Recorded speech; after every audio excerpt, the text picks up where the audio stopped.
अर्श, एक काफी मशहूर शो है जी, गेम ऑफ थ्रोन्स।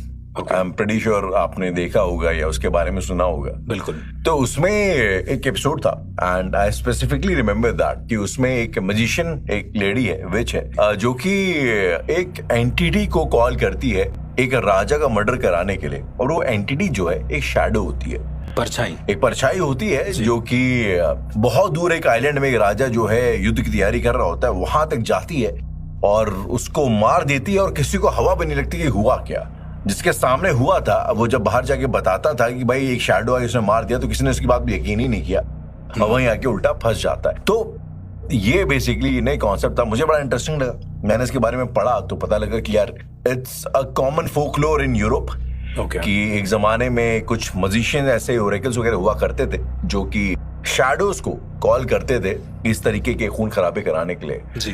तो फर्स्ट ऑफ ऑल इस चीजों में कितनी रियलिटी है, एंड सेकेंडली ऐसा कुछ क्या हमारे कल्चर में भी है जिसमें शैडोज को डिप्लॉय किया जाता है क्राइम करवाने के लिए। देखिए, परछाइयां हमारा ही एक प्रारूप होती हैं एक तरीके से, और ऐसा कहा जाता है कि परछाइयों में हमारी किसी भी तरह की ऊर्जा शामिल नहीं होती है। वो एक प्राकृतिक ऊर्जा होती है जो हमारी परछाई होती है। और लोगों का यह भी मानना है कि परछाइयां लोगों को मारती हैं। कई ऐसे तंत्र साधकों का भी मानना है कि अगर वो किसी की परछाई को काबू कर लें तो वो किसी को भी जान से मार सकते हैं। मैं ऐसे कई सारे तंत्र साधकों को जानता हूं जो परछाइयों को काबू करने की कला जानते हैं। ओके, लेकिन अर्श, डोंट यू थिंक परछाई, शैडो जो है बेसिकली एब्सेंस ऑफ लाइट, मतलब आप लाइट को ऑब्स्ट्रक्ट कर रहे हैं इस करके आपकी परछाई आ रही, तो यार आप कहना चाह रहे हो कि परछाई भी अपने आप में एक डायमेंशन है? डायमेंशन भी नहीं कह सकते, लेकिन वो आपका ही एक हिस्सा है राहुल। जैसे आपने कहा कि आप लाइट के सामने आते हैं और परछाई बन जाती है, तो वो आपका ही एक हिस्सा हुए कहीं ना कहीं। और दूसरा कि एक ऐसी ताकत होती है, एक ऐसी शक्ति होती है राहुल, जिसे हम तुल्पा कहते हैं हमारे धर्म के अंदर। तुल्पा एक ऐसी क्रिया है, एक ऐसी ताकत है जिसके जरिए हम किसी भी इंसान की परछाई को हमेशा के लिए कैद कर सकते हैं। ओके। पुणे में राहुल, शायद अगर आप कभी गए हो तो वहां पर एक मार्केट है। मैं उस मार्केट का नाम नहीं लूंगा, लेकिन वो मार्केट बहुत फेमस है। ओके। और बहुत भीड़ भाड़ वाला इलाका है। वहां पर आज भी तुल्पा का साया है, ऐसा लोग कहते हैं। एक किस्से के जरिए मैं आपको बताना चाहूंगा। ओके। सुशील नाम का एक इंसान था जो पुणे नया नया शिफ्ट हुआ था। वो उसी मार्केट में जाता है और उसकी गाड़ी एक जगह खराब हो जाती है। ये एक रियल स्टोरी है, मार्केट के बीचों बीच, और ये इस समय पुणे के हर एक इंसान को पता है। ओके। वो गाड़ी रोकता है और सामने देखता है कि एक इंसान पैदल जा रहा है एक दूसरे इंसान के पीछे। एक इंसान पैदल जा रहा है, एक मतलब चेस कर रहा है किसी दूसरे इंसान को चेस कर रहा है, और ये कोई तीसरा इंसान जो सुशील था वो देख रहा है। ठीक है। द मोमेंट वो एक कदम आगे बढ़ाता है, वो जो दो इंसान थे दोनों की ट्रक से टक्कर हो जाती है और वो मर जाते हैं। और फिर इसके बाद जब ये इंसान घबरा कर उस तरफ जाता है तो वहां पर वो दोनों होते ही नहीं है। मतलब उसको ये हेलुसिनेट होता है। फिर वो अपनी गाड़ी की तरफ आता है, सुशील जो था, वापस से गाड़ी पे बैठता है और बहुत लोगों की तरफ देखता है, तो लोगों ने कुछ नोटिस नहीं किया उस एक्सीडेंट को। वो लोगों से पूछता है, यहाँ आपको एक्सीडेंट दिख रहा है? लोग कहते हैं कि यहाँ पर एक्सीडेंट होते रहते हैं, इसको इतना गौर करने की जरूरत नहीं है। आपको सुन के थोड़ा अजीब नहीं लग रहा है कि काफी ज्यादा ये पूरा शहर इन्वॉल्व है क्या उस चीज में? नहीं, पूरा शहर इन्वॉल्व नहीं है, लेकिन उस पूरे शहर को ये पता है कि यहाँ पर एक्सीडेंट हो चुके हैं, लेकिन आंखों से आज भी दिखते हैं। वो एक ऐसी जगह है, वहां पर आज भी अगर कोई नया इंसान जाता है तो उसे ऐसा लगता है कि दो इंसान एक दूसरे के पीछे जा रहे हैं और उसके बाद उन लोगों की मौत हो रही है, और ऐसा वो हेलुसिनेट करता है हर बार। इस चक्कर में कई बार आम इंसानों के भी एक्सीडेंट हुए हैं वहां पे, लेकिन इसका राज बहुत टाइम तक कोई पता नहीं लगा पाया था। फिर वहां पर एक नए इंजीनियर आए जो उस रोड की व्यवस्था को देख रहे थे, तब जाकर उन्हें पता चला कि यहाँ पर कुछ तो ऐसा है जो सुपरनैचुरल है। तो होता ये था कि वो हर बार, इंजीनियर थे, वो किसी नए इंसान को ले जाते थे, और जितनी बार अलग अलग इंसान जाते थे उन सब ने अलग अलग चेहरे बताए जिनके एक्सीडेंट हो रहे हैं, ठीक सेम सिनेरियो में, कि एक इंसान को चेस कर रहा है, चेस करते करते अचानक से एक ट्रक ने दोनों को टक्कर मार दी। लेकिन जितनी बार भी ये लोगों को बदल बदल के लाता, हर इंसान उस सामने वाले दो इंसानों का चेहरा अलग बताता। अगर कोई आत्मा होती राहुल, अगर कोई पीड़ित आत्मा होती, तो वो अपना चेहरा क्यों बदल के बार बार दिखाती? वो तो एक ही इंसान रहता, पता चल जाता कि हाँ यार इसकी मौत हुई है।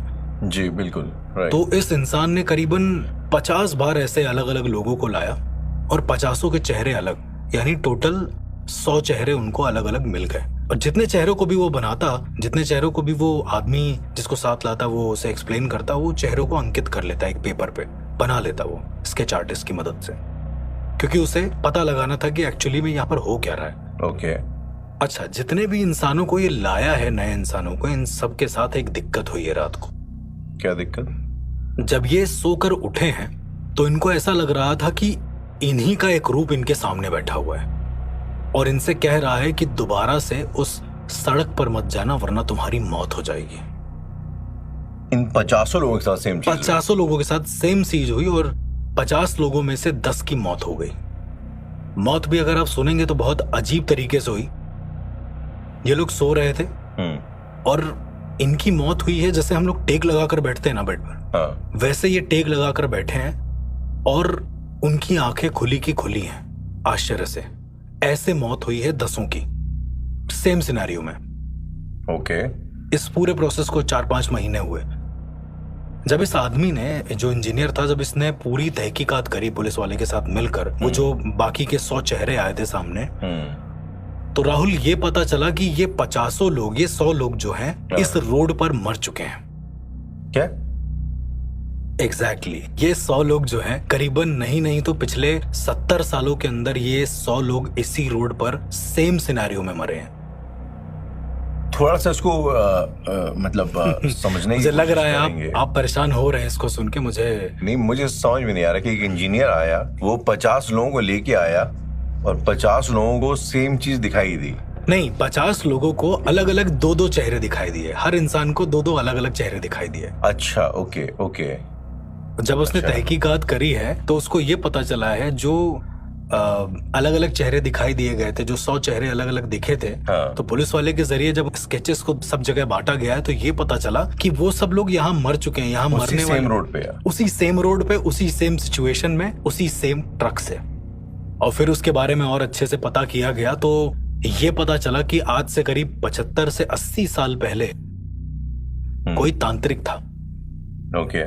उस तांत्रिक का जो परिवार था वो उससे बहुत प्यार करता था, परिवार से वो बहुत प्यार करता था तांत्रिक। ओके। लेकिन क्योंकि वो इन सब डार्क आर्ट में ज्यादा इंटू हो गया था, इसलिए उसके परिवार ने उसे बेदखल कर दिया। तो उस तांत्रिक ने एक ऐसी विद्या चुनी, एक ऐसी चीज करी उस रोड पर। पहले वो रोड बनी नहीं थी 80 साल पहले, तो उस रोड पर उसने एक ऐसी क्रिया करी जिसमें कम से कम 7 से 8 आत्माओं को, 7 से 8 सुपर नेचुरल डीटीज जो होती हैं, उनकी पूजा करके एक घड़े के अंदर उसने स्थापित किया, एक काला घड़ा, और घड़े के अंदर स्थापित करके उस घड़े के मुंह को बांध दिया। ओके। और इस पूरी क्रिया को तुल्पा कहते हैं। इस पूरी क्रिया से जो एनर्जी बनती है उसे तुल्पा कहते हैं। और ये उन्हीं सुपर नेचुरल डीटीज की स्पिरिट्स होती हैं जो लोगों की आत्माओं को जकड़ लेती हैं अपने पास।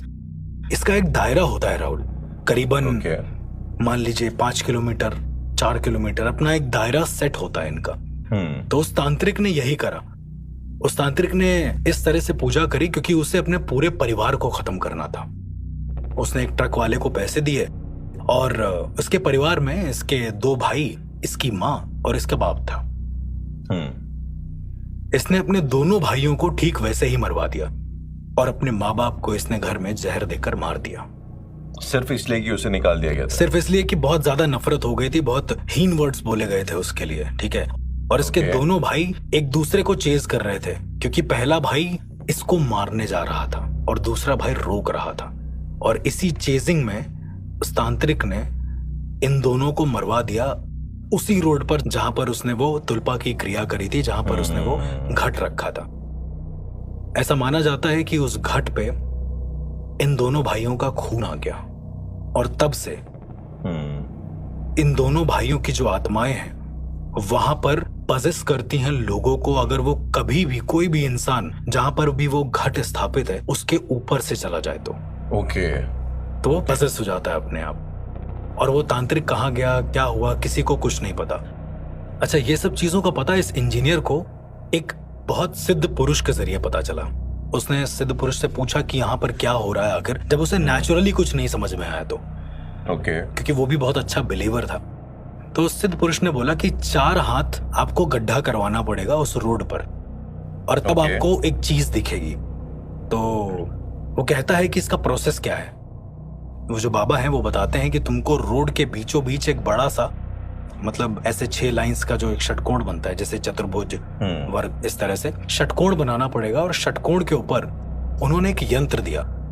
बोला कि ये यंत्र रख के तुम्हें ठीक दोपहर के 12 बजे इस यंत्र को तोड़ देना है, जब तुम्हारी परछाई ठीक तुम्हारे नीचे हो। और द मोमेंट आप तोड़ दोगे, वो परछाई तुमको पकड़ने की कोशिश करेंगी। वहां पर जो नेगेटिव ऊर्जाएं, तुम उनसे बचकर वहां की मिट्टी लेकर आ जाना। तो इस इंजीनियर ने वैसे ही किया। ये मिट्टी लेकर सीधा का सीधा पहुंच गया बाबा के पास। Okay. बाबा ने जब पूरा देखा तो उन्होंने बोला कि 4 हाथ गड्ढा खुदवाओ जहां पर वो यंत्र को तुमने तोड़ा है, और वहां पे तुम्हें कुछ मिलेगा। इंजीनियर ने कमिश्नर साहब से परमिशन लेके, जो भी अपना करा हो, उसने गड्ढा करवाया। गड्ढा करवाने पर उसे एक मटका दिखा, मटके का ऊपरी हिस्सा। अब उसको तोड़ तो हो सकता नहीं है, तो बाबा ने बोला था कि उस मटके पर पहले गंगा जल डालना, उसको निकालना, फिर घासलेट की मदद से उसको जला देना ऑन द स्पॉट। तो द मोमेंट वो उसको निकाल रहा था, उसको ऐसा लग रहा था कि बहुत सारे बच्चे उसका पैर पकड़ रहे हैं। और उसने बिना डरे हुए उस मटके को निकाला, घासलेट से आग लगाई। आग लगाने के बाद उसके सामने करीबन 100 आत्माएं खड़ी थी। आग लगाने के बाद जब आग लग गई है उसमें, तो उसके सामने उसने देखा 100 लोग खड़े हैं, 100 आत्माएं खड़ी हैं, जो सब उसके आगे हाथ जोड़े खड़ी हैं। क्योंकि इन आत्माओं को कभी भी मोक्ष नहीं मिल पाता अगर ये इसी तुल्पा के जरिए बंधी रहती। तो वो सारी आत्माएं हाथ जोड़कर खड़ी हैं और यही कह रही हैं कि शुक्रिया। फिर वहां पर उस इंजीनियर ने एक मंदिर बनवा दिया। लेकिन आज भी राहुल कहा जाता है कि हफ्ते में कम से कम 2 से 3 बार वो चीजें दिखती हैं। पता नहीं क्या है वहां पर। कोई पजेस नहीं होता पहले की तरह, अब कोई पजेस नहीं होता, लेकिन आज भी उनको 2 इंसान दिखते हैं जिनको एक ट्रक टक्कर मारकर चला जाता है। उस हेलुसिनेशन में इधर उधर एक्सीडेंट हो जाते हैं छोटे मोटे, लेकिन उतने बड़े हादसे नहीं होते हैं। तो ये कहानी थी एक परछाई को काबू करके कैसे एक शक्ति किसी को भी कंट्रोल करती है। तो आपके कहने का मतलब ये है अर्ज कि उन आत्माओं ने एक परछाई को अपने काबू में कर लिया, पजेस कर लिया। एग्जैक्टली। तुल्पा दरअसल इंसान नहीं कुछ करता है। तुल्पा एक क्रिया होती है जिसमें डीटीज, सुपर नेचुरल डीटीज, बड़ी बड़ी जो डीटीज होती हैं, उनको एक घट में स्थापित कर दिया जाता है। और घट में स्थापित करने के बाद उन आत्माओं को यह संदेश दिया जाता है या फिर एक वचन दिया जाता है कि तुम्हें सबकी परछाइयों को पकड़ना है, उनको पजेस करना है। लेकिन राहुल, इसके अलावा कई सारे ऐसे भी तरीके होते हैं, कई सारी ऐसी भी सिद्धियां होती हैं जिसमें इंसान की परछाई किसी के वश में हो जाती है। आपने इंसानों का वशीकरण सुना होगा, लेकिन क्या कभी परछाई का वशीकरण आपने सुना है? परछाई का वशीकरण हो सकता है। पहली बात तो इसी के ऊपर एक सवाल है अर्शामीन, मतलब आपके कहने का मतलब यह है कि हमारी जो परछाई है, ठीक है जी, परछाई भी अपने आप में एक एंटिटी है। लाइक फॉर एग्जाम्पल, जब आपने डायमेंशंस की हम लोग जब बात कर रहे थे, तो आपने कहा था जो हमारा रिफ्लेक्शन है, जो आईने में आता है, वो भी अपने आप में एक दुनिया है, वो अपने आप में एक एंटिटी है, एक आयाम है अपने आप में। तो सिमिलरली क्या परछाइयों की भी एक अलग दुनिया है, एक अलग आयाम है? नहीं, परछाई एक अर्ध आयाम होते हैं, मतलब वो पूरे आयाम नहीं होते हैं। परछाइयों के उस पार आयाम जरूर हो सकता है, लेकिन परछाई अपना एक आयाम नहीं होता है। बहुत सारे ऐसे साधक हैं जो अपनी साधना पूरी करने के लिए किसी और की परछाई को अपने पास बुलाते हैं और शक्ति को भ्रमित करते हैं कि वो साधक ही हैं। चलिए मैं आपको एक केस बताता हूं, एक छोटा सा। एक साधक थे जिन्हें बहुत ज्यादा ललक थी साधना करने की, प्रैक्टिशनर थे, और उनको किसी भी तरीके से कोई भी साधना करनी थी। तो वो जितनी भी साधनाएं करते थे उसमें हमेशा फेल हो जाते थे, मतलब वो साधना उनसे हो ही नहीं पाती थी, कुछ ना कुछ त्रुटि हो जाती थी। फिर उनको किसी ने बताया कि तुम अगर किसी की परछाई को अपने अधीन कर लोगे तो आधा काम परछाई करेगी और आधा काम तुम करोगे।